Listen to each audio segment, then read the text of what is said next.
നമുക്ക് ഒന്നിച്ച് ചേർന്ന് ഒരു വേദഭാഗം വായിക്കാം. ബൈബിളിലുള്ളവരെല്ലാവരും നമുക്ക് ഒന്നിച്ചെടുക്കാം.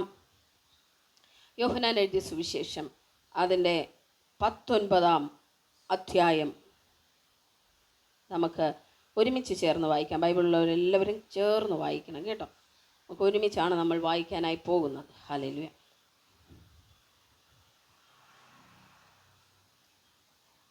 യോഹന്നാൻ എഴുതിയ സുവിശേഷം 19 അധ്യായം.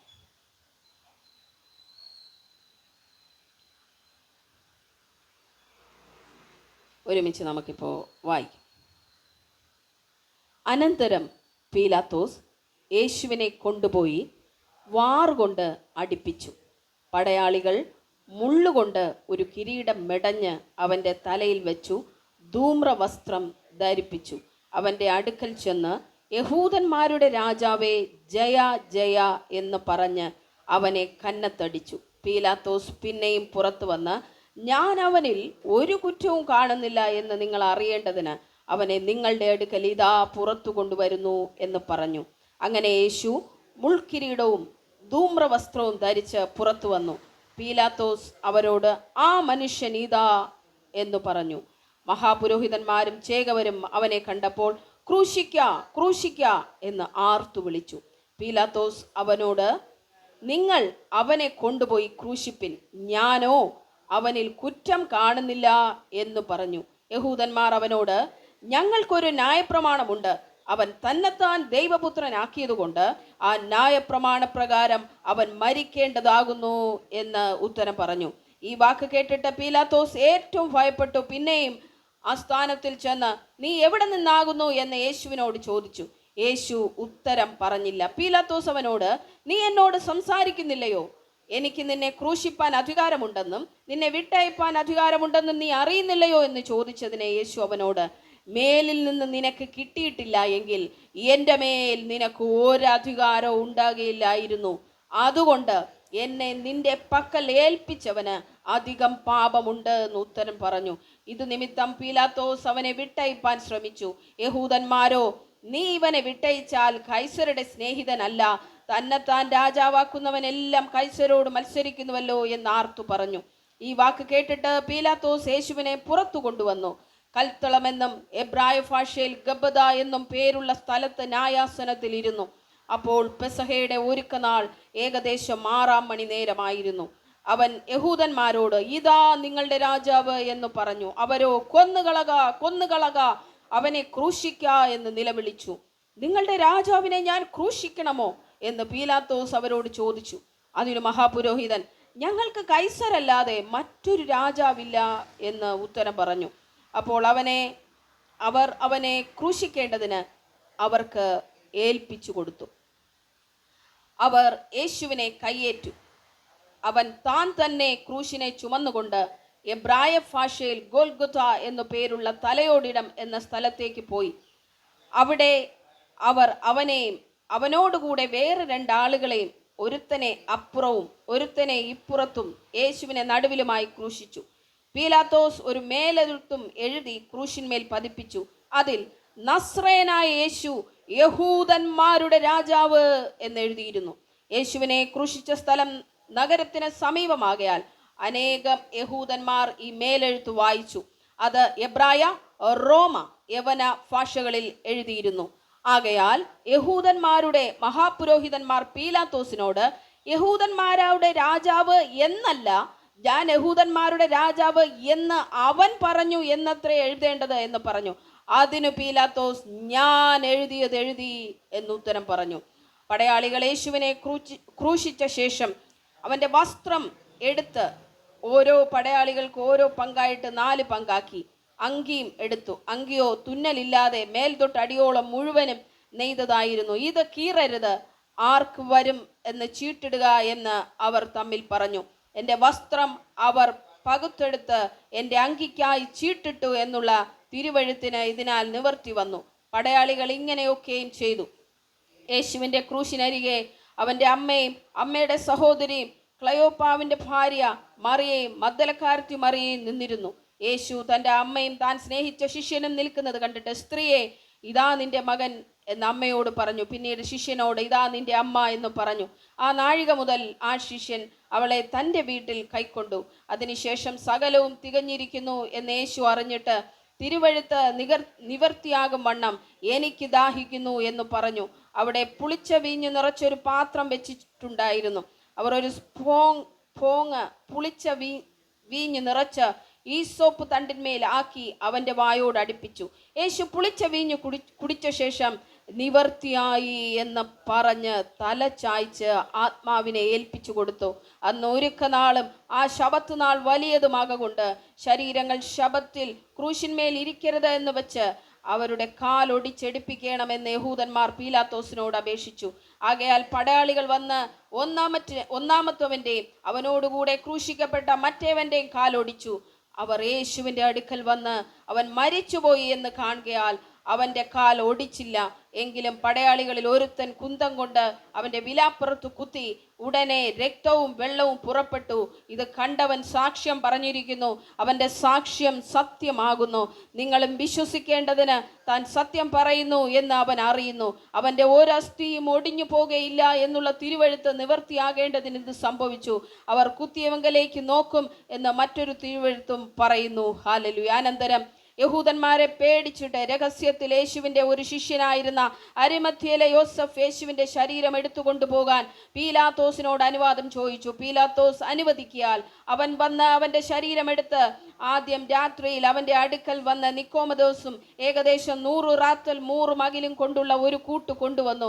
അവർ യേശുവിൻ്റെ ശരീരം എടുത്ത് യഹൂദന്മാർ ശവമടക്കുന്ന മര്യാദ പ്രകാരം അതിനെ സുഗന്ധവർഗത്തോടുകൂടി ശീല പൊതിഞ്ഞു കെട്ടി അവനെ ക്രൂശിച്ച സ്ഥലത്തു തന്നെ ഒരു തോട്ടവും ആ തോട്ടത്തിൽ മുമ്പേ ആരെയും വെച്ചിട്ടില്ലാത്ത ഒരു പുതിയ കല്ലറയും ഉണ്ടായിരുന്നു. ആ കല്ലറ സമീപമാകൊണ്ട് അവർ യഹൂദന്മാരുടെ ഒരുക്കനാൾ നിമിത്തവും യേശുവിനെ അവിടെ വെച്ചു. ഹല്ലേലൂയ. ക്രൂശീകരണം, യേശുവിൻ്റെ അടക്കം, ഇത്രയുമാണ് നമ്മൾ ഒരു അധ്യായത്തിൽ വായിച്ചത്. നിങ്ങൾ ആദ്യം മുതൽ വായിച്ചപ്പോൾ നിങ്ങൾക്ക് സ്പർശിച്ച, ഞാൻ വായിച്ചല്ലോ, നിങ്ങൾ വായിക്കുകയായിരുന്നു. ഏത് ഭാഗമാണ് നിങ്ങളെ സ്പർശിച്ചത്? അതുകൊണ്ടാണ് നിങ്ങൾ വായിക്കാനായിട്ട് പറഞ്ഞത്. ഏത് വാക്യമാണ് അതിൽ നിങ്ങളെ സ്പർശിച്ചത്? എന്നെ സ്പർശിച്ച വാക്യം ഞാൻ പറയാൻ പോവുകയാണ്. അതിനു മുമ്പ് നിങ്ങളുടെ കാഴ്ചപ്പാട് ഇവിടെ എന്താണെന്ന് അറിയണമല്ലോ. നമ്മൾ വായിച്ചല്ലേ, ഏത് വാക്യമാണ്? ആർക്കെങ്കിലും പറയാമോ? ഓരോരുത്തർക്കും വ്യത്യസ്തമായിട്ടുള്ളതായിരിക്കും. വായിച്ചു കൊണ്ടിരുന്നപ്പോൾ നിങ്ങളുടെ ആത്മാവിൽ ഒരു കനൽ പോലെ സ്പർശിച്ച വാക്യം ഏത്? ഹല്ലേലൂയ. ഇങ്ങനെയാണ് ബൈബിൾ നമ്മൾ ശരിക്കും വായിക്കേണ്ടത്. ബൈബിൾ ഇങ്ങനെ വായിച്ചു പോകുമ്പോൾ ഏതൊക്കെയോ വാക്യങ്ങൾ നമ്മളോട് സംസാരിക്കുന്നതായിട്ട് നമുക്ക് മനസ്സിലാവും. ഇത് ഞാൻ സ്പീഡ് വായിക്കാനുള്ള കാരണം ഞാൻ ഒത്തിരി പ്രാവശ്യം ഇത് വായിച്ചിട്ടുള്ളത് കൊണ്ടാണ്. ആദ്യമായിട്ട് വായിക്കുന്നെങ്കിൽ ഇങ്ങനെ വായിച്ചാൽ ഒന്നും പിടുത്തം കിട്ടത്തില്ല. ഇങ്ങനെ നിർത്തി വായിക്കണം. അനന്തരം പീലാത്തോസ് യേശുവിനെ കൊണ്ടുപോയി വാറുകൊണ്ട് അടുപ്പിച്ചു. അവിടെ നിൽക്കണം. നമ്മൾ ആലോചിക്കണം, അപ്പോൾ യേശുവിനെ പീലാത്തോസ് എന്ത് ചെയ്തു? വാറുകൊണ്ട് അടുപ്പിച്ചു. ഇത് നമ്മൾ മനസ്സിൽ ചിന്തിക്കണം. യേശുവിനെ വാറുകൊണ്ട് അടുപ്പിക്കുന്നത് കാണണം. അങ്ങനെയാണ് വചനം പഠിക്കേണ്ടത്. ഇങ്ങനെ പഠിച്ചു വന്നാലേ നമുക്ക് കാര്യങ്ങൾ, നമ്മളിങ്ങനെ വന്നിരുന്നിട്ട് അനന്തരം പീലാത്തോസ് യേശുവിനെ കൊണ്ടുപോയി വാറുകൊണ്ട് അടുപ്പിച്ചു, പടയാളികൾ മുള്ളുകൊണ്ടൊരു കിരീടം മെനഞ്ഞു വെച്ചു, ഇങ്ങനെ നമ്മൾ വായിച്ചു കൊണ്ടുവന്ന് അതിനകത്തുള്ള ഒന്നും നമുക്ക് മനസ്സിലാകത്തില്ല. അപ്പോൾ അതിലെന്തെല്ലാം കർത്താവിനെ അവർ ചെയ്തു എന്നുള്ളതാണ് അവിടെ പറഞ്ഞിരിക്കുന്നത്. അടി കിട്ടി, പിന്നെ എന്ത് ചെയ്തു? മുള്ളുകൊണ്ട് ഒരു കിരീടം മെടഞ്ഞു വെച്ചു. എന്തിനാ? രാജാവാണെന്ന് പറഞ്ഞതുകൊണ്ട് കളിയാക്കിയതാ മുൾക്കിരീടം വെച്ചിട്ട്. ഹല്ലേലൂയ. രാജാതി രാജാവായി വന്ന യേശുവിനെ കളിയാക്കാനായി അവർ എന്ത് ചെയ്തു? മുള്ളുകൊണ്ടുള്ള ഒരു കിരീടം മെടഞ്ഞു വെച്ചു. മുള്ള് എപ്പോഴും ശാപത്തിൻ്റെ സിമ്പലാണ്. ഹല്ലേലൂയ. എന്താണ്? ശാപത്തിൻ്റെ സിമ്പലാണ് മുള്ള് എന്ന് പറയുന്നത്. ഉൽപ്പത്തി പുസ്തകം ആദ്യ അധ്യായങ്ങളിൽ വായിക്കുമ്പോൾ നമുക്ക് മനസ്സിലാവും, ഭൂമിയിൽ നിന്ന് മുള്ളും പറക്കാരെയും നിനക്ക് മുളയ്ക്കുമെന്ന് കർത്താവ് പറയുന്നുണ്ടല്ലേ അവിടെ. അപ്പോൾ അതിൻ്റെ അർത്ഥം എന്താ? ശാപത്തിൻ്റെയും പാപത്തിൻ്റെയും ശൂന്യതയുടെയും സിമ്പലാണെന്ത്? മുള്ളെന്ന് പറയുന്നത്. ഹല്ലേലൂയ. നമ്മുടെ ശാപവും നമ്മുടെ പാപവും നമ്മുടെ അകൃത്യങ്ങളും നമ്മുടെ രോഗങ്ങളും കർത്താവ് വഹിച്ചതുകൊണ്ട് താൻ മുൾക്കിരീടം ചൂടി. ഹല്ലേലൂയ. അപ്പോൾ യഹൂദന്മാർ എന്താ ചെയ്ത? യേശുവിനെ എങ്ങനെയൊക്കെ അവർക്ക് പരിഹസിക്കാൻ പറ്റുമോ അങ്ങനെയൊക്കെ പരിഹസിച്ചു. ഞാൻ ചോദിച്ചുകൊണ്ട് വന്നത് അതല്ല, നിങ്ങൾക്കിതിൽ ഏറ്റവും സ്പർശിച്ച വാക്യം ഏത് എന്നായിരുന്നു? ഹല്ലേലൂയ. ആരെങ്കിലും ഒരാൾ പറയാമോ, ഞാൻ ഇത്രയും വായിച്ചിട്ട് ഒരു വാക്യം പോലും ആർക്കും പറയായില്ലേ? അയ്യോ, ആസ്മി പറമോളെ, 30-ാമത്തെയാണോ? അല്ലേ, 30-ാമത്തെ വാക്യം എന്താണെന്ന് ചോദിച്ചു. യേശു പുളിച്ച വീഞ്ഞ് കുടിച്ച ശേഷം നിവർത്തിയായി എന്ന് പറഞ്ഞ് തല ചാഴ്ച ആത്മാവിനെ ഏൽപ്പിച്ചു. ഓക്കെ, ഫിനിഷ്ഡ് എന്ന് യേശു പറയുന്നതാണ് അവിടെ സ്പർശിച്ച വാക്യം എന്ന് പറഞ്ഞു. അപ്പോൾ എല്ലാവർക്കും ഇങ്ങനെ വായിക്കുമ്പോൾ ഒരു വാക്യം അല്ലെങ്കിൽ 2 വാക്യം ഉറപ്പായിട്ടും സ്പർശിക്കും. അപ്പോൾ ഇതിനകത്ത് നിങ്ങൾ വായിച്ചത് മനസ്സിലായി കാണും. ഇനി മുഴുവനും ഞാനിങ്ങനെ വിശദീകരിക്കുന്നില്ല. യേശു എങ്ങനെയാണ് പോയത് വന്നത്, അതൊക്കെ നമുക്ക് അറിയാവുന്ന കാര്യമാണ്. അതിൽ എന്നെ സ്പർശിച്ച ഒരു വാക്യം ഞാൻ എടുത്ത് അതിൽ നിന്നും ഒരു 10 മിനിറ്റ് നിങ്ങളോട് സംസാരിക്കാനായിട്ട് പോവുകയാണ്. ഹല്ലേലൂയ, സ്തോത്രം. അതിൻ്റെ 19-ാം അധ്യായം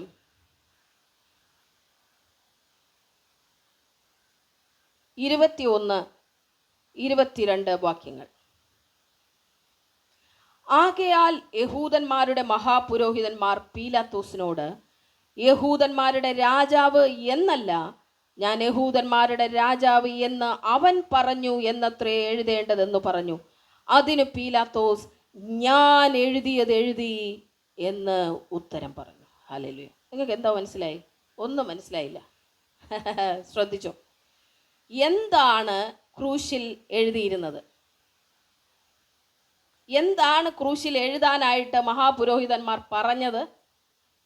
ഞാൻ യഹൂദന്മാരുടെ രാജാവെന്ന് അവൻ പറഞ്ഞു എന്ന് എഴുതണം. അങ്ങനാ പറഞ്ഞത്. മനസ്സിലാവുന്നുണ്ടോ? അവൻ ദൈവപുത്രനാക്കി, അതുകൊണ്ടാണ് ന്യായപ്രമാണ പ്രകാരം അവൻ മരിക്കാൻ യോഗ്യനെന്ന് പറഞ്ഞ് ക്രൂശിക്കാനായിട്ട് അവർ ആർത്തു വിളിച്ചതിൻ്റെ കാരണം നിങ്ങൾക്കറിയാമോ? ഇസ്രായേൽ മക്കളെ മിസ്രൈമിൽ നിന്ന് വിടുവിച്ചു കൊണ്ടുവരുമ്പോൾ 10-ാമത്തെ ബാധയായ മരണദൂതന്റെ സംഹാരത്തിനു മുമ്പ് ദൈവം അവരോട് പറഞ്ഞു, ഒരാട്ടിൻകുട്ടിയെ കൊന്നിട്ട് അതിൻ്റെ രക്തം കട്ടളമേലും കുറുമ്പടിമേലും തേക്കണം. ആ ഭവനങ്ങളിൽ മരണദൂതൻ കയറുകയില്ല. ഹല്ലേലൂയ. 10-ാമത്തെ ബാധയായ കടിഞ്ഞൂൽ സംഹാരം ഈജിപ്തിൽ താണ്ഡവമാടുമ്പോൾ രക്തം കണ്ട ഒരു ഭവനങ്ങളിലും മരണദൂതൻ അടുത്തില്ല. ഹല്ലേലൂയ. സകല വീടുകളിലും മൃഗങ്ങളുടെയും മനുഷ്യരുടെയും ആ പക്ഷികളുടെയും ഒക്കെ ആദ്യ ജാതന്മാർ എല്ലാം കൊല്ലപ്പെട്ടപ്പോ ഇസ്രായേൽ മക്കൾ മുഴുവനും പ്രൊട്ടക്ട് ചെയ്യപ്പെട്ടു. ഹല്ലേലൂയ. രക്തം കണ്ടതുകൊണ്ട്. സ്തോത്രം. ഹല്ലേലൂയ. അതിൽ ഒരു നിഴലായിരുന്നു. നിഴലെന്ന് പറഞ്ഞാൽ നമുക്കറിയാം അല്ലേ? ഞാനിവിടെ നിൽക്കുമ്പോൾ എൻ്റെ നിഴൽ അവിടെ കാണാൻ പറ്റും, സൂര്യൻ്റെ പ്രകാശം അടിച്ചാൽ. അപ്പോൾ നിഴലാണോ അമൃത? അല്ല. ശരിയാണല്ലോ. അമൃത എന്ന് പറയുന്ന വ്യക്തി ഉള്ളത് കൊണ്ടാണ് നിഴലുണ്ടായത്. ശരിയാണല്ലോ. അമൃത എന്ന് പറയുന്ന വ്യക്തി ഉണ്ടായിരിക്കെ നിഴലിനാണോ പ്രാധാന്യം, അമൃതയ്ക്കാണോ പ്രാധാന്യം? അമൃതയ്ക്കല്ലേ. ഹല്ലേലൂയ. അപ്പൊ യേശു എന്ന പെസഹ കുഞ്ഞാട് അറുക്കപ്പെടാൻ പോകുന്നതിൻ്റെ നിഴലായിരുന്നു പഴയ നിയമത്തിൽ ഒരു കുഞ്ഞാട് അറുക്കപ്പെടുകയും അതിൻ്റെ രക്തത്താലെ മിസ്രൈമിൽ നിന്നും ഇസ്രായേൽ മക്കൾ വിടുവിക്കപ്പെടുകയും ചെയ്തത് ആ രാത്രിയിൽ. ഹല്ലേലൂയ. അതിൻ്റെ ഓർമ്മയ്ക്കായിട്ട് യഹൂദന്മാർ വലിയ പെസഹ ആചരിക്കാറുണ്ടായിരുന്നു. അതേ ദിവസത്തിലാണ് യേശു എന്ത് ചെയ്തത്? ക്രൂശിക്കപ്പെടുന്നത്. ഹല്ലേലൂയ. ദൈവത്തിന് സീസൺ മാറുകയില്ല, സമയം മാറുകയില്ല, ഒരു നിമിഷം പോലും സമയം തെറ്റുകയില്ല. നിങ്ങൾ ഓർത്തോണം, പിശാച് യൂദായ്ക്കകത്ത് കടക്കണം അല്ലേ? മഹാപുരോഹിതന്മാരും ചേവരും പിടിക്കാൻ വരണം. യേശുവിനെ 7 കോടതികളിൽ മാറി മാറി കൊണ്ടുപോകണം. ഇതെല്ലാം കഴിഞ്ഞാലും കൃത്യസമയത്ത് പെസഹ കുഞ്ഞാട് അറുക്കപ്പെട്ട അതേ സമയത്ത് യേശു ക്രൂശിക്കപ്പെടുകയും വേണം. എല്ലാം കർത്താവ് കൊണ്ടുവന്നുണ്ടോ സമയം. അതുകൊണ്ടാണ് ഞാൻ പറയുന്നത്, നിങ്ങൾ ദൈവത്തിൻ്റെ സീസണിലേക്ക് കയറി വന്നാൽ ഒന്നിനെക്കുറിച്ചും നിങ്ങൾക്ക് ആകുലപ്പെടേണ്ടി വരത്തില്ല. അതാത് സമയങ്ങളിൽ നിങ്ങൾക്ക് വേണ്ടുന്നതെല്ലാം ദൈവത്തിൻ്റെ കലണ്ടറിൽ ദൈവം ഒരുക്കിയിട്ടുണ്ട്. ഹല്ലേലൂയ, സ്തോത്രം. നിങ്ങൾ അവിടേക്ക് കയറി വരുമ്പോൾ നിങ്ങൾക്കായി ഒരുക്കപ്പെട്ടിരിക്കുന്നത് കൈനീട്ടുക, വാങ്ങുക, പോവുക, അതുമാത്രമേ ഉള്ളൂ. ഹല്ലേലൂയ. അതുകൊണ്ട് നമ്മൾ ദൈവത്തിൻ്റെ സമയത്തിലേക്ക് ഈ നാളുകളിൽ വരാം. ഹല്ലേലൂയ. ലോകത്തിൻ്റെ സമയത്തിൽ നിന്ന് മാറിയിട്ട് എല്ലാവരും പറഞ്ഞ്, ഞാൻ ദൈവത്തിൻ്റെ സമയത്തിലേക്ക് വരുവാണ്, ഞാൻ ഇന്ന് ദൈവത്തിൻ്റെ സമയത്തിലേക്ക് കയറി വരുവാണ്. ഇതുവരെ ഞാൻ ഓടിയത് ലോകത്തിൻ്റെ സമയത്ത് നോക്കിയാണെങ്കിൽ ഞാൻ ഇന്ന് മുതൽ അപ്പം അങ്ങയുടെ സമയത്തിനകത്തേക്ക് കയറി നിൽക്കുവാണ്. ഹല്ലേലൂയ. ചില നടക്കാതിരിക്കുന്ന അസാധ്യമായ കാര്യങ്ങളെ നിങ്ങളുടെ ജീവിതത്തിൽ സാധ്യമായി നിങ്ങൾ കാണണമെങ്കിൽ നിങ്ങൾ ദൈവത്തിൻ്റെ സമയത്തിലേക്ക് കയറി വരണം. ഹല്ലേലൂയ, സ്തോത്രം. അപ്പോൾ നമ്മുടെ വിഷയത്തിലേക്ക് വരാം. അപ്പോൾ യേശുവിനെ പറ്റി എഴുതാൻ അവരോട് പറഞ്ഞിരുന്നത് ഇവൻ യഹൂദന്മാരുടെ രാജാവാണെന്ന് എഴുതാനാ പറഞ്ഞേ എന്ന് അവൻ പറഞ്ഞു എന്ന് എഴുതണം. പക്ഷെ എങ്ങനാ പീലാത്തോസ് എഴുതിയ എഴുത്തെന്താ? ഇവൻ യഹൂദന്മാരുടെ രാജാവെന്ന് 3 ഭാഷകളിൽ അങ്ങ് എഴുതി വെച്ചു. എബ്രായ ഭാഷ, യവന ഭാഷ എന്ന് പറഞ്ഞാൽ ഗ്രീക്കാണേ. എബ്രായ ഭാഷ എന്ന് പറഞ്ഞാൽ ഹീബ്രുവിൽ എഴുതി, റോമൻ ഭാഷയിൽ എഴുതി, പിന്നെ ഗ്രീക്ക് ഭാഷ, അതാണ് യവന ഭാഷ. 3 ഭാഷകളിൽ എഴുതി വെച്ചു. വായിക്കുന്ന എല്ലാവരും വായിക്കുന്ന കുറ്റസംഗതി എന്താണ്? ക്രൂശിൽ എപ്പോഴും എഴുതുന്നത് കുറ്റമാണ്. അവൻ്റെ എന്താ എഴുതുന്നേ? കുറ്റമാണ് എഴുതി വെക്കേണ്ടേ. എന്ത് കാരണത്തിനാണ് ഇവനെ ക്രൂശിച്ചത്? അപ്പൊ കുറ്റം എന്തായിരുന്നു എഴുതിയിരുന്നേ? യേശു യഹൂദന്മാരുടെ രാജാവ് എന്ന ക്രൂശിൽ എഴുതി വെച്ചു. ഹല്ലേലൂയ. അതാണോ യേശുവിൻ്റെ കുറ്റം? അതെന്തായിരുന്നു? സത്യമായിരുന്നു. ഹല്ലേലൂയ. ഉടനെ പീലാത്തോസിനോട് ഇവർ വന്ന് പറയുകയാണ്, ഇങ്ങനല്ല ഞങ്ങൾ എഴുതാൻ പറഞ്ഞത്, അവൻ പറഞ്ഞതുപോലെ എഴുതണം, അവൻ പറഞ്ഞു എന്ന് എഴുതണം. പീലാത്തോസ് പറഞ്ഞു, ഞാൻ എഴുതിയത് എഴുതി. പീലാത്തോസിനും ഈ പറഞ്ഞ മഹാപുരോഹിതന്മാർക്കും അറിയാത്തൊരു കാര്യമുണ്ട്. നൂറ്റാണ്ടുകൾക്ക് മുമ്പേ ദൈവം എഴുതിയതാണ്. ഹല്ലേലൂയ. ദൈവം എഴുതിയ എഴുത്താണ് പീലാത്തോസിലൂടെ ആ ക്രൂശിലേക്ക് വന്നത്. എന്നെക്കുറിച്ചും നിങ്ങളെക്കുറിച്ചും സഹോദര സഹോദരി, ദൈവം എഴുതിയ ഒരു എഴുത്തുണ്ട്. ഹല്ലേലൂയ. കർത്താവ് എഴുതിയ ഒരു എഴുത്തുണ്ട്. ഹല്ലേലൂയ. ഈ ലോകത്തിൽ മനുഷ്യരെഴുതിയ ഒരു എഴുത്തുണ്ട്. പിശാച് നിങ്ങൾക്കെതിരെ എഴുതിയ ഒരു എഴുത്തുണ്ട്. നാട്ടുകാരെഴുതിയ എഴുത്തുണ്ട്. വീട്ടുകാരെഴുതിയ എഴുത്തുണ്ട്. ഹല്ലേലൂയ. ആ എഴുത്തല്ല നടക്കാനായി പോകുന്നത്. യുഗങ്ങൾക്ക് മുമ്പേ കർത്താവ് എന്നെയും നിങ്ങളെയും ഈ ഭൂമിയിലാക്കുന്നതിന് മുമ്പേ നമുക്ക് വേണ്ടി ചിലത് എഴുതിയിട്ടുണ്ട്. ഹല്ലേലൂയ. ആ എഴുത്താണ് നിങ്ങളുടെ എൻ്റെ ജീവിതത്തിൽ നടക്കാനായിട്ട് പോകുന്നത്. ഹല്ലേലൂയ. എന്തുകൊണ്ട് പീലാത്തോസ് അങ്ങനെ എഴുതി എന്ന് ചോദിച്ചാൽ, പീലാത്തോസിന് അബദ്ധം പറ്റിയതല്ല, ആദിയിങ്കലേ ഉണ്ടായിരുന്ന വചനം എഴുതി വെച്ച എഴുത്താ അത്. ഹല്ലേലൂയ. ആ എഴുത്തിനെ മാറ്റാൻ ഈ ലോകത്തിലെ മുഴുവൻ ശക്തിയും പൈശാചിക സാമ്രാജ്യങ്ങൾ ഒന്നിച്ച് എഴുന്നേറ്റാലും കഴിയത്തില്ല. കർത്താവ് പറഞ്ഞു, ഞാൻ എൻ്റെ സഭയെ പണിയും, പാതാള ഗോപുരങ്ങൾ അതിനെ ജയിക്കയില്ല. ഹല്ലേലൂയ, സ്തോത്രം.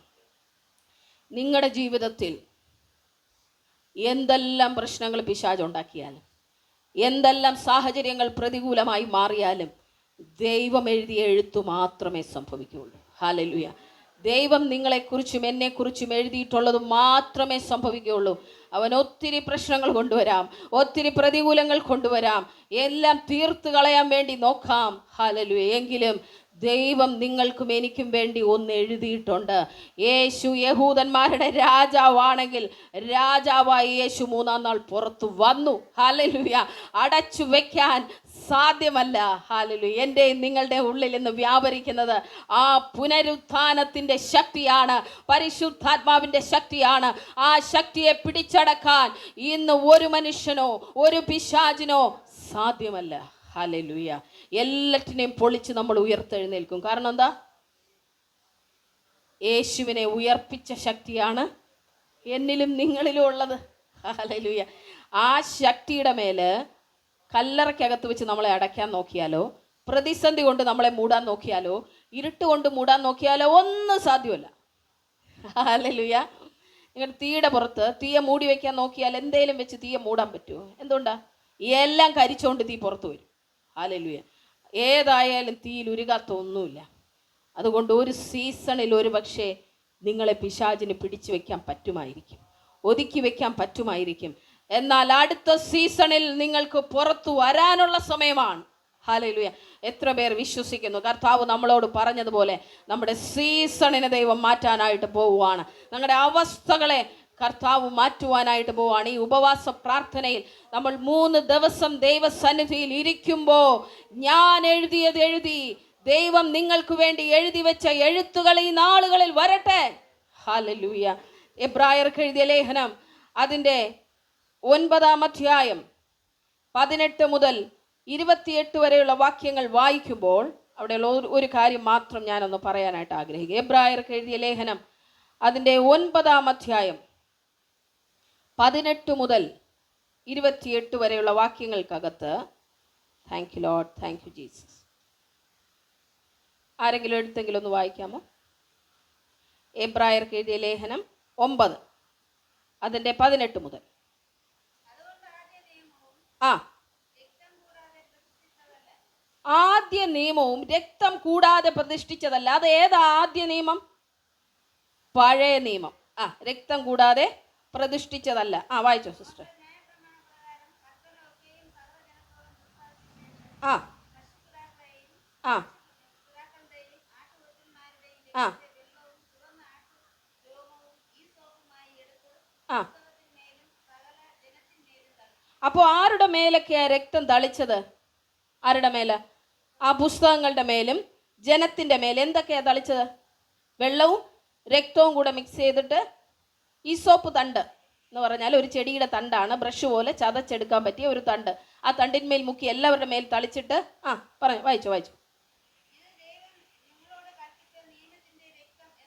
ആ, ഇത് ദൈവം നിങ്ങളുടെ മേൽ കൽപ്പിച്ച നിയമത്തിന്റെ രക്തം എന്ന് പറഞ്ഞിട്ട്, ആ ആ ആ ആ വളരെ ശ്രദ്ധിച്ചോളണേ. ഈ ശുദ്ധി ഉള്ളതാക്കി മാറ്റാൻ വേണ്ടി ഈ രക്തം തളിക്കുകയാണ്. മൃഗങ്ങളുടെ രക്തം എന്തിനാ? പാപപരിഹാരം വരുത്താനും ശുദ്ധി വരുത്താൻ വേണ്ടി ആരാധനയ്ക്കുള്ള എല്ലാ ഉപകരണങ്ങളുടെ മേലും പുസ്തകങ്ങളുടെ മേലും എല്ലാം ഈ രക്തം തളിച്ചു. ആ, വായിച്ചു. ആ ആ ന്യായപ്രമാണം എന്ന് പറഞ്ഞ നിയമപ്രകാരം സകലവും രക്തത്താൽ ശുദ്ധീകരിക്കപ്പെടുന്നു. ആ, അടുത്ത വാക്യം. രക്തം ചൊരിഞ്ഞിട്ടല്ലാതെ വിമോചനമില്ല. അപ്പോ യേശു ക്രൂശിൽ നമുക്ക് വേണ്ടി ചൊരിഞ്ഞത് എന്താണ്? രക്തമാണ്. ഹല്ലേലൂയ. ബൈബിൾ വ്യക്തമായി പഠിപ്പിക്കുന്നു, രക്തം ചൊരിഞ്ഞിട്ടല്ലാതെ എന്തില്ലെന്ന്? വിമോചനം ഇല്ല. ഹല്ലേലൂയ. പഴയ നിയമത്തിൽ മൃഗങ്ങളുടെ രക്തം തളിച്ച് ഉപകരണങ്ങളും പുസ്തകങ്ങളും ഒക്കെ ശുദ്ധി വരുത്തിയെങ്കിൽ, പുതിയ നിയമത്തിലേക്ക് വരുമ്പോൾ, ന്യൂ കവനന്റിലേക്ക് നമ്മൾ കയറി വരുമ്പോൾ, യേശുവിൻ്റെ രക്തത്താലാണ് ആര് ശുദ്ധിയാവുന്നത്? നമ്മൾ. ഹല്ലേലൂയ. യേശുവിൻ്റെ രക്തം നമ്മുടെ മേൽ വീഴുന്നത് കൊണ്ടാണ് നമുക്ക് ശുദ്ധി ലഭിക്കുകയും പാപമോചനം ലഭിക്കുകയും ചെയ്യുന്നത്. ഹല്ലേലൂയ. അവിടെ അത്രയും കാര്യങ്ങളാണ് അവിടെ ഒന്ന് ഓർപ്പിക്കാനായിട്ടുള്ളത്. കൊലോസ്യർക്ക് എഴുതിയ ലേഖനം അതിൻ്റെ 14-15 വാക്യങ്ങൾ. മരിച്ചവരായിരുന്ന നിങ്ങളെയും അവൻ, കൊലോസ്യർക്ക് എഴുതിയ ലേഖനം 2 അതിൻ്റെ 14-15 വാക്യങ്ങൾ. മരിച്ചവരായിരുന്ന നിങ്ങളെയും അവൻ അവനോട് കൂടെ ജീവിപ്പിച്ചു. അതിക്രമങ്ങളൊക്കെ നമ്മോട് ക്ഷമിച്ച ചട്ടങ്ങളാൽ നമുക്ക് വിരോധവും പ്രതികൂലവുമായിരുന്ന കൈയെഴുത്ത് മായ്ച്ച് ക്രൂശിൽ തറച്ച് നടുവിൽ നിന്ന് നീക്കിക്കളഞ്ഞു. അപ്പോൾ നമുക്ക് വിരോധവും പ്രതികൂലവുമായ കൈയെഴുത്തുണ്ടായിരുന്നു.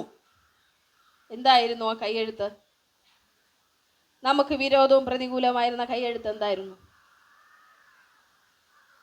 ഇവിടെ ഒരു എഴുത്ത് മായ്ച്ചെന്നാണ് വചനത്തിൽ വായിക്കുന്നത്, ക്രൂശിൽ വെച്ച്. ഏതെഴുത്തായിരുന്നു? എന്തെഴുത്തായിരുന്നു അത്? ഞാൻ ഒരു എഴുത്തിനെ പറ്റി കുറച്ച് നേരത്തെ പറഞ്ഞല്ലേ, ക്രൂശിൽ എഴുതിയ എഴുത്ത് അല്ലേ? ലോക സ്ഥാപനത്തിന് മുമ്പ് എഴുതിയ എഴുത്താണ് പീലാത്തോസ് ആ ക്രൂശിലേക്ക് എഴുതിയത്. ഇനി പറയുന്നു, നമുക്ക് വിരോധമായ ഒരു എഴുത്തുണ്ടായിരുന്നു. എന്തെഴുത്താണ് ഉണ്ടായിരുന്നത്? യേശു ക്രൂശിൽ മായ്ച്ചത് ആ പാപി എന്നുള്ള എഴുത്ത്.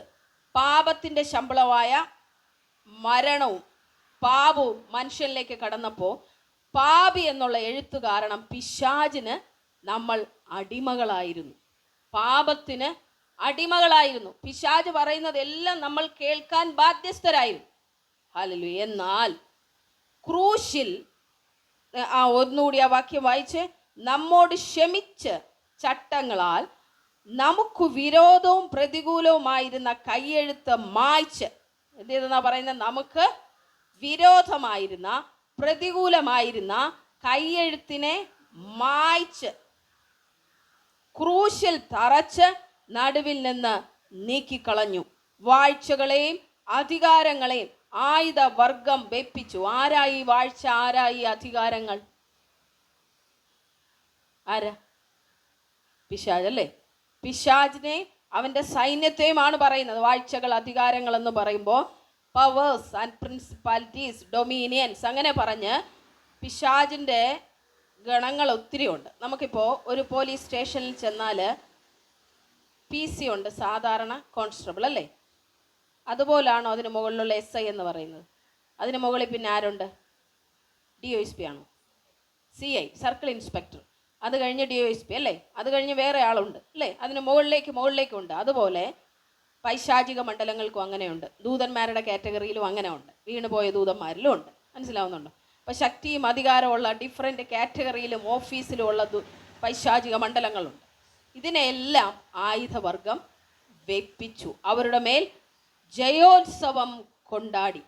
ഞാൻ പറയുന്ന ടങ്സിനകത്ത് ഞാൻ പറയാറുള്ള ഒരു കാര്യമാണ്, പിശാചിനെ ഞാൻ തോൽപ്പിച്ചു, ഞാൻ ജയമെടുത്തു, നീയും അതുകൊണ്ട് അവൻ്റെ മേൽ ജയാളിയാണ്. ഹല്ലേലൂയ. അത് ഞാൻ ആത്മാവിൽ പറയുന്നതിൻ്റെ ടങ്സിൻ്റെ ഇൻ്റർപ്രിട്ടേഷനാണ്, വ്യാഖ്യാനമാണ് ഞാൻ പറഞ്ഞത്. ക്രൂശിൽ പിശാചിനെ യേശു തോൽപ്പിച്ചത് കൊണ്ടാണ് നമുക്ക് ജയമുള്ളത്. മനസ്സിലാവുന്നുണ്ടോ? അതുകൊണ്ടാണ് യേശുവിൻ്റെ നാമത്തിൽ വിട്ടോട പിശാച് എന്ന് പറഞ്ഞാൽ അവൻ ഓടുന്നത്. അല്ലെങ്കിൽ ഓടും. കാരണം എന്താ? യേശുവിൻ്റെ നാമം അവൻ അറിയാം. എന്തുകൊണ്ടാ? അവൻ ഏറ്റ അടി ക്രൂശില. ഹല്ലേലൂയ. ആ ശക്തിയിലും ആ ബലത്തിലും നമ്മൾ ഈ നാളുകളിൽ എഴുന്നേൽക്കാനായിട്ട് ഇടയായിത്തീരണം. നമ്മൾ ഇന്ന് പറഞ്ഞുകൊണ്ട് വന്ന കാര്യം ഇതാണ്. എന്ത് കാര്യമാണ്? നമുക്ക് വിരോധവും പ്രതികൂലവുമായിരുന്ന കൈയെഴുത്തും മായ്ച്ചിട്ട് ദൈവം ഈ നാളുകളിൽ എഴുതിയത് നമ്മുടെ ജീവിതത്തിൽ വെളിപ്പെടണം. ഹല്ലേലൂയ. പിശാച് എഴുതി വെച്ചല്ല, ആരെഴുതിയതാണ്? ദൈവം എഴുതിയത്. ഹല്ലേലൂയ. ഇന്ന് ദൈവം നിങ്ങളെ നോക്കി പരിശുദ്ധാത്മാവ് പറയാണ്, ഞാൻ എഴുതിയത് എഴുതി. ഹല്ലേലൂയ. പിശാച് നിങ്ങളുടെ ജീവിതത്തിൽ എഴുതി വെച്ച എല്ലാം നിന്നെക്കൊണ്ട് ഒരു പ്രയോജനവുമില്ല. നിന്റെ ഭാവി ശൂന്യമാണ്. നിന്റെ പിള്ളേർ രക്ഷപ്പെടാൻ പോകുന്നില്ല. നിന്റെ ജീവിതം ഇങ്ങനെയാവും. നീ നന്മ കാണുകയില്ല. മനസ്സിൽ ഇതെല്ലാം പറഞ്ഞുകൊണ്ടിരിക്കുമ്പോൾ, ടെൻഷൻ ഉണ്ടാക്കിക്കൊണ്ടിരിക്കുമ്പോൾ നിങ്ങൾ അതിൻ്റെ മേൽ ജയം എടുക്കാൻ ഇന്ന് തയ്യാറാവണം. പറയും പിശാചിനോട്, ക്രൂശിലെ ജയം എൻ്റെ ജയമാ. ഹല്ലേലൂയ. പറഞ്ഞ ആ കരങ്ങൾ ഉയർത്തി പറയുക, ക്രൂശിലെ ജയം എൻ്റെ ജയമാ പിശാചേ, നിന്റെ സർവ്വ അധികാരങ്ങളും അവിടെ കഴിഞ്ഞു. ഹല്ലേലൂയ. ആ വാക്യം എന്നിട്ട് ഒന്നിച്ചു ചേർന്ന് നമുക്ക് പറയാമോ? ഹല്ലേലൂയ. ഒരുമിച്ച് വായിക്കാം നമുക്ക്.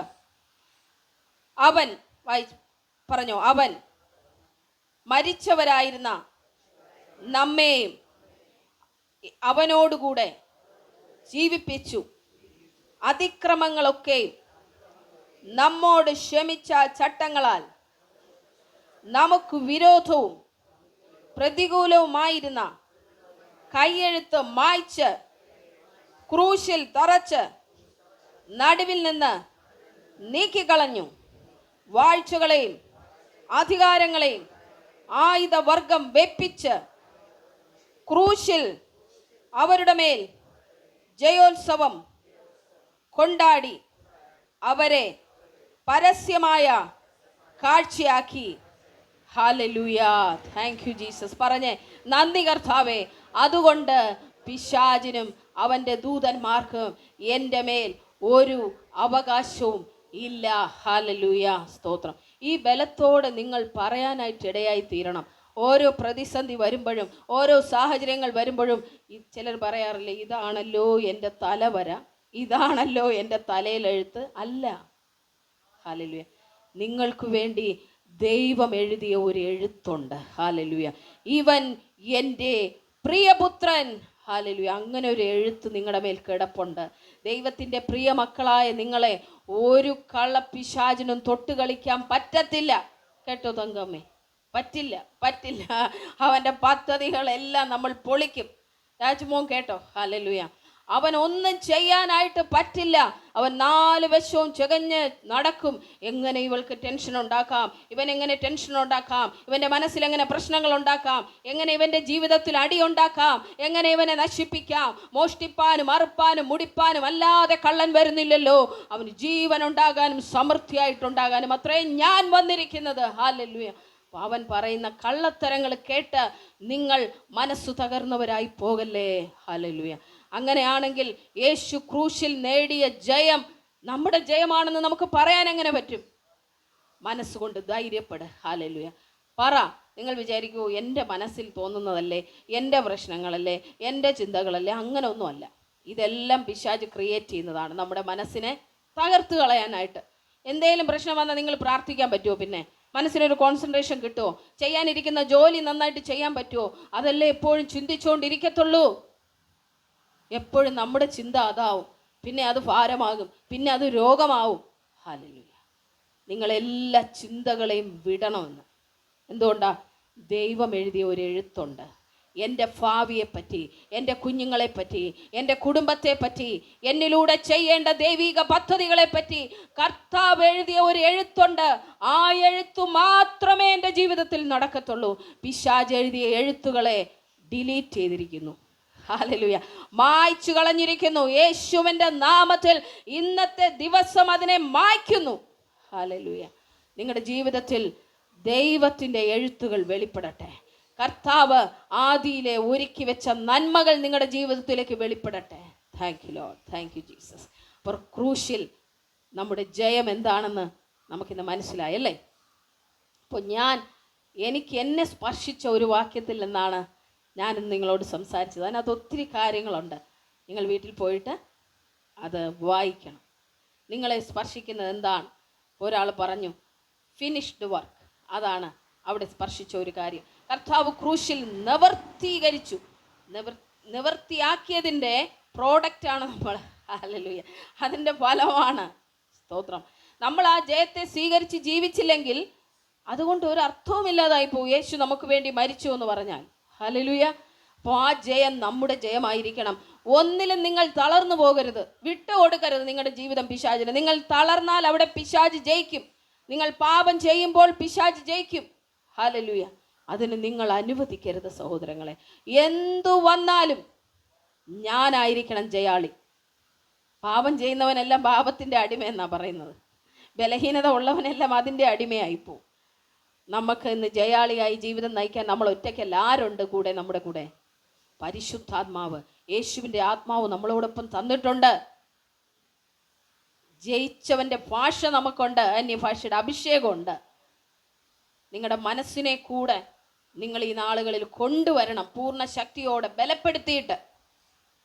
എന്തെങ്കിലും നെഗറ്റീവ് കാര്യങ്ങൾ അവനിങ്ങ് കൊണ്ടുവന്നോടെ പറയാനായിട്ട് സാധിക്കണം. ഇല്ല, യേശുവിൻ്റെ രക്തത്തിൻ്റെ ശക്തിയാൽ എനിക്ക് ജയമുണ്ട്.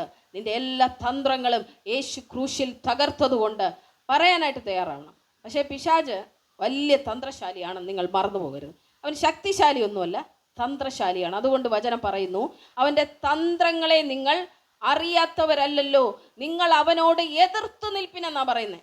നമ്മൾ എവിടെ എതിർക്കുന്നു? ഒരു വിഷമം വന്ന ഉടനെ നമ്മളിതാ എവിടെ എതിർക്കാൻ പോകും? നമ്മൾ എതിർക്കാൻ പോകും. എങ്ങനെ എതിർക്കണം? വാളും പരിചയമൊക്കെ എടുത്തുകൊണ്ട് ഇറങ്ങും. പ്രാർത്ഥന. ഹല്ലേലൂയ. പ്രാർത്ഥിച്ച് ബലപ്പെടണം നമ്മൾ എല്ലാ സാഹചര്യത്തിലും അതിജീവിക്കാൻ. ജഡരക്തങ്ങളോട് നമുക്ക് പോരാട്ടമില്ല. ഹല്ലേലൂയ. നമ്മൾ ആത്മാവിൽ പോരാടണം. അതുകൊണ്ടാണ് നമ്മൾ പ്രാർത്ഥിക്കാനായിട്ട് 2-3 ദിവസം സമയം വേർതിരിക്കുന്നത്. ഒറ്റയ്ക്ക് കഴിയാത്തവർ, ഒറ്റയ്ക്ക് കയറി വരാൻ കഴിയാത്തവർ എല്ലാവർക്കും കൂടി നമുക്ക് ഇവിടെ ഇരുന്ന് പ്രാർത്ഥിക്കാനായി കഴിയും. ഹല്ലേലൂയ. ബലപ്പെടാം, ശക്തിപ്പെടാം. ആത്മാവിൽ നമുക്ക് ഒന്നിച്ച് പുറത്തു വരാനായിട്ട് കഴിയും. ഹല്ലേലൂയ. നമുക്ക് ഇനി പ്രാർത്ഥനയ്ക്ക് വേണ്ടി ഞാൻ സമയം വേർതിരിക്കുവാണ്. ഹല്ലേലൂയ. ആഗ്രഹിക്കുന്നവരെല്ലാം ഒരുമിച്ച് നിരുന്ന് പ്രാർത്ഥിക്കണം. കഴിയുന്നതും എല്ലാവരും പ്രാർത്ഥിച്ചേ മതിയാവൂ. കാരണം നിങ്ങളുടെ ജീവിതത്തിൽ എവിടേക്കാണ് പ്രശ്നങ്ങൾ, പ്രതിസന്ധികൾ, അതിൻ്റെ കാരണം നിങ്ങൾക്കറിയില്ല. പ്രശ്നങ്ങളെ നിങ്ങൾക്കറിയാവൂ, കാരണത്തെ നിങ്ങൾക്കറിയില്ല. കടലിൽ തിരമാലകൾ ഇളകുമ്പോൾ നമ്മൾ കാണുന്നത് തിരയെ മാത്രം. അതിൻ്റെ പിന്നിലെ പ്രശ്നം എന്താണ്? കാറ്റാണ്. യേശു കാറ്റിനെ ശാസിച്ചു, കടലടങ്ങി. അതിൻ്റെ പിന്നിൽ വ്യാപരിക്കുന്ന പ്രശ്നം കാണണമെങ്കിൽ അകത്തെ കണ്ണു തുറന്നവനെ പറ്റത്തുള്ളൂ. നമ്മൾ കാണുന്നത് പ്രശ്നങ്ങളാണെങ്കിലും അതിൻ്റെ പിന്നിൽ പിശാചിൻ്റെ കരങ്ങളാണ്. ദൈവം നമ്മുടെ ജീവിതത്തിൽ കുറേ പ്രശ്നം കൊണ്ട് തരുമെന്ന് നിങ്ങൾ വിശ്വസിക്കുന്നുണ്ടോ? ഒരിക്കലുമില്ല. ഹല്ലേലൂയ. അവൻ എവിടെ കൂടെയൊക്കെ അവകാശങ്ങൾ നമ്മുടെ ജീവിതത്തിൽ നമ്മൾ തന്നെ കൊടുത്തത് കൊണ്ടാണ്. നമ്മുടെ ഒരുപക്ഷെ പ്രെയർ ലൈഫ് ഇല്ലാത്ത അവസ്ഥയായിരിക്കും, ദൈവത്തിൽ നിന്ന് വിട്ടുപോയ അവസ്ഥയായിരിക്കും, നമ്മുടെ ഇഷ്ടങ്ങളിൽ കൂടെ ഓടിയ അവസ്ഥയായിരിക്കും. അപ്പോഴെല്ലാം പിശാചിന് കിട്ടുന്ന അവകാശങ്ങളാണ് നമ്മുടെ ജീവിതത്തെ അവൻ തകർത്ത് കളയുന്നത്. നമ്മൾ ഇന്ന് അതെല്ലാം വിട്ടോടി ദൈവത്തിൻ്റെ റൂട്ടിലേക്ക് കയറാനായിട്ട് പോവാണ്. ദൈവത്തിൻ്റെ സമയത്തിലേക്ക് നമ്മൾ കയറുമ്പോൾ ഞാൻ എഴുതിയത് എഴുതിയെന്ന് പറഞ്ഞ് ദൈവം നിങ്ങൾക്ക് മുമ്പായി ചലിക്കും. ഹല്ലേലൂയ. പിശാച് എഴുതിയത് ഒന്നും നിങ്ങളുടെ ജീവിതത്തിൽ സംഭവിക്കില്ല. ഹല്ലേലൂയ. അവൻ്റെ ആലോചനകളൊക്കെ വ്യർത്ഥമായി പോകും. ഞാൻ ഒരിക്കലും ഇങ്ങനെ ഡെലിവറൻസ് ചെയ്യുന്ന സമയത്ത് ഞാനിങ്ങനെ ആ ഒരു പിശാചിനോട് ഇങ്ങനെ സംസാരിച്ചുകൊണ്ടിരിക്കുക. എന്നാലും ഞാൻ പറഞ്ഞു, നിൻ്റെ ഒരു കളിയും നടക്കത്തില്ല, നീ ക്രൂശിൽ തോറ്റതാന്ന് പറഞ്ഞു. നീ ക്രൂശിൽ തോറ്റതാ.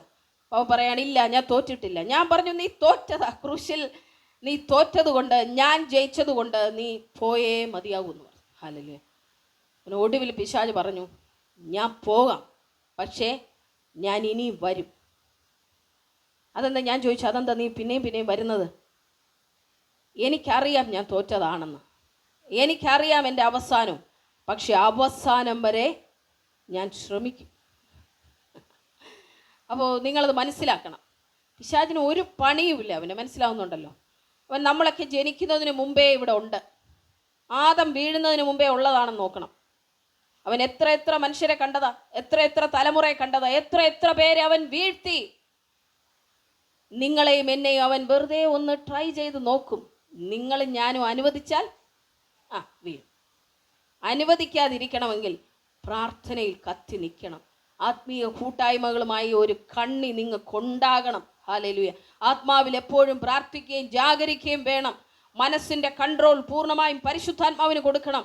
ഒരു പ്രയാസം, നിരാശ, ഭാരം വന്നുടനെ നമ്മൾ തകർന്നടിഞ്ഞു പോവുകയാണെങ്കിൽ ഭയം കയറി നമ്മളെ പിടിക്കും, നിരാശ പിടിക്കും.